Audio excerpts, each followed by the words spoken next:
सकता हूँ। मुझे बाहों में ले लो, खुद ब खुद आग लग जाएगी। देखो, मुझे तड़पाओगे ना तो मैं तुम्हें क्या? मैं तुम्हें दांतों से काट खाऊंगी और तुम्हारा दिल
Je dirais que c'est d'abord mes préoccupations personnelles. En fait, le problématique dans mon travail, c'est plus le problématique de la communication de l'information. Comment on dit quelque chose sur quelque chose.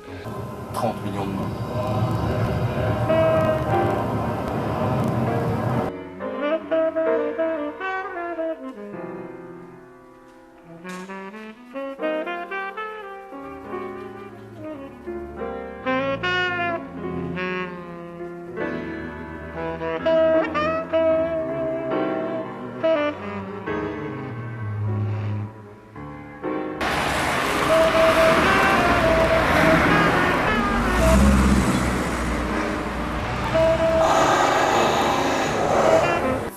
Dans mon travail, je ne veux pas illustrer les violences. De toute façon, je ne fais pas d'illustration. Je veux suggérer cette violence latente ou peut-être plus directe.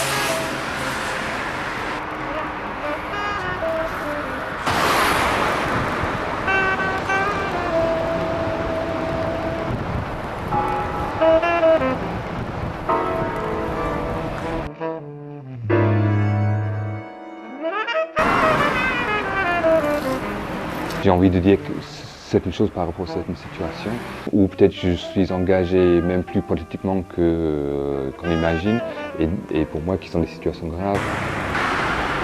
Bien sûr, on voit ça dans mon travail, mais on le voit d'une manière indirecte. Si je fais un tableau, je ne fais pas une peinture militante sur l'Afrique du Sud pour dénoncer l'apartheid. J'utilise la peinture comme une sorte de point de départ vers une réflexion sur un sujet donné. Comment peut-on dire quelque chose par rapport à l'Afrique du Sud? Comment peut-on essayer de comprendre? Je me pose la question, je pose la question aux spectateurs. Comment cela a-t-il pu se faire?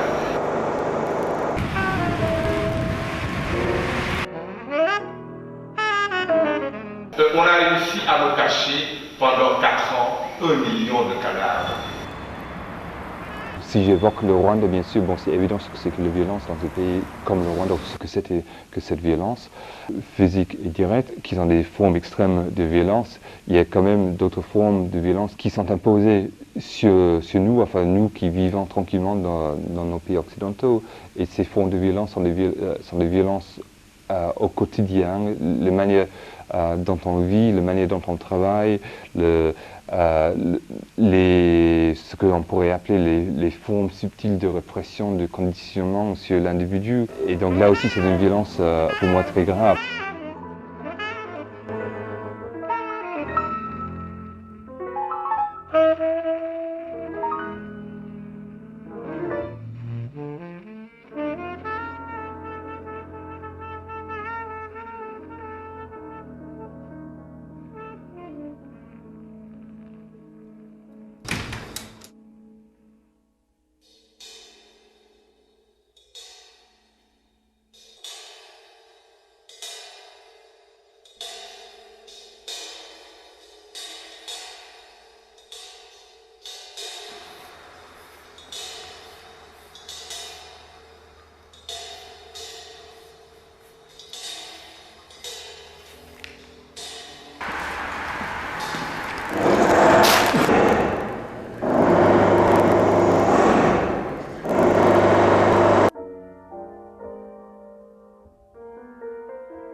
faut travailler plus sur une démystification de notre imagerie quotidienne. Les images de publicité à la télé, dans les magazines, dans la rue, dans le quotidien, qui sont les images conçues pour être lues très rapidement et superficiellement. Et donc justement, c'est les images qui manipulent et qui n'incitent pas à la réflexion. Donc quand quelqu'un applique ce type de lecture sur mes images, sur mes tableaux, je me dis que donc mes images peut-être ne font pas plus de poids que d'autres images qu'on voit dans notre société.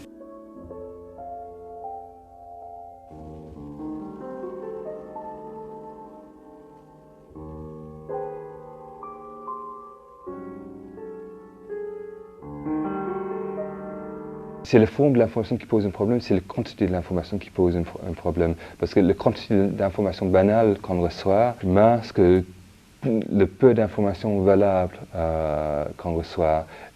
Et ces informations cachent tout le travail en profondeur que certains journalistes peuvent faire, puisque c'est beaucoup plus facile à donner au lecteur une information, j'allais dire, pré-mâchée, pré-digérée, des petites bulles d'informations qui peuvent sortir dans une soirée, mais ce n'est pas des informations qui aident à une réflexion. Parce que, non, justement, je pense que la plupart des informations incite un aboutissement, enfin inculque un certain aboutissement dans le lecteur, dans le spectateur, dans le récepteur de l'information, puisque forcément on n'a pas le temps de se pencher sur une question quelconque dans ce monde, on essaie de se pencher sur 10, 20, 30 questions et tout ce qu'on a c'est des toutes petites bribes d'informations sans tête ni queue qui nous aident pas du tout à comprendre l'ensemble des enjeux dans ce monde, et encore moins les enjeux particuliers d'une situation donnée.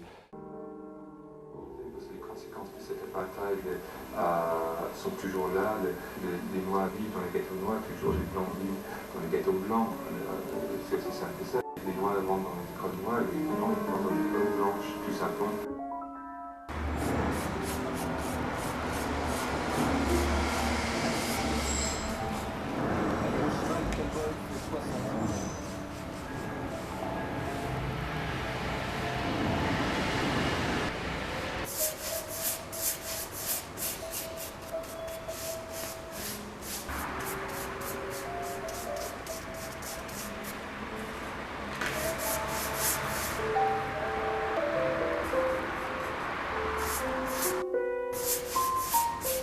Parmi de nombreuses autres particules, les neutrinos atmosphériques. Une boule de feu à 10 millions de degrés, 1000 degrés à implosion, de quoi volatiliser la peinture de ces a été multipliée par 1000. L'arme nucléaire a été multipliée par 1000.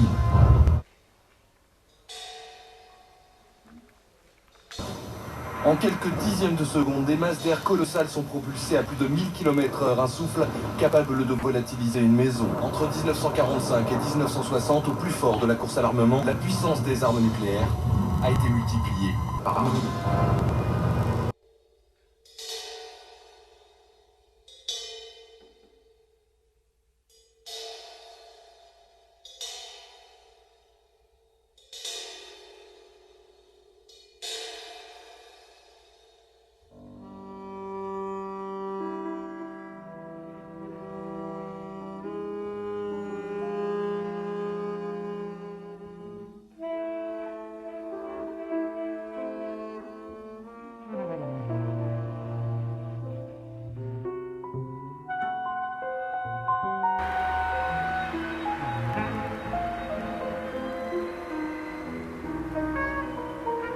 Le collage m'a toujours plu, j'ai mis du collage dans les tableaux parce que j'aimais bien la matière, mais ça donnait une autre dimension à la peinture, ce qu'on peut proprement dire, appeler la peinture. Les mots étaient toujours en décalage avec l'image, le lien n'était jamais clair. Pourquoi des mots, pourquoi cette image-là, pourquoi les deux ensemble sur une même toile. Et je pense que c'était ça pour la nouvelle dimension de la peinture que ça m'a donné, parce que le spectateur qui regardait les tableaux n'avait pas une image facile. Je cherchais à donner du sens à mon travail dans cet espace entre l'image et les mots. Le but de mon travail, ou le sens plutôt de mon travail, c'est de donner un point de départ vers une réflexion dans le décalage qu'on voit entre les mots, entre les images, même s'il y a quelques éléments très évocateurs dans un tableau, le sens ou le sujet n'est pas forcément évident. Donc dans ce décalage entre les éléments différents, je suis en train de dire au spectateur, mais réfléchissez, essayez de mettre ça ensemble, essayez de trouver un rapport entre ces éléments différents. Et ce rapport nous aide à réfléchir sur le sujet proprement dit dans un tableau. Le contexte et la juxtaposition d'éléments différents dans un tableau génèrent du sens. J'essaie de générer du sens avec des éléments décalés, des éléments obscurs parfois qu'on ne reconnaît pas tout à fait, on ne connaît pas tout à fait le raison d'être dans un tableau. Finalement, je m'en fous de mes tableaux. Je suis en train de dire qu'il faut réfléchir pour trouver un sens dans le monde dans lequel on vit. Donc on n'aura pas notre mot à dire, on n'aura pas notre réflexion à ajouter. C'est ça l'importance de ce que je fais, ce que les gens font. J'aimerais bien que quand quelqu'un voit une exposition, la personne en sort enrichie, en se disant, moi j'ai découvert quelque chose dans le travail de Booth, mais j'ai découvert quelque chose en moi aussi. J'ai découvert que peut-être tout ce qu'on nous présente comme les idées ou les images toutes faites, données, toutes ficelées ne sont pas c'est des images ou des idées.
Il faut être très vigilant par rapport à ce qu'on met dans un tableau. Donc il faut essayer de contrôler le sens autant qu'on peut. Il ne faut pas être léger, même si on est ludique. Je suis souvent ludique dans mon travail, mais je ne suis pas léger.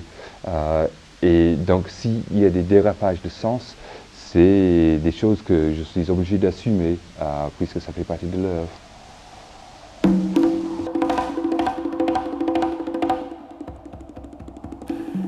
Le projet que je fais au Rwanda qui s'appelle le Jardin de la mémoire est issu d'une réflexion par rapport à comment l'artiste peut intervenir dans une situation réelle. Il y avait deux préoccupations que j'avais au début de ce projet. C'était comment d'abord rendre compte de l'énormité de ce que c'est qu'un génocide. La taille, c'était que entre 800 000 et 1 million de personnes tuées.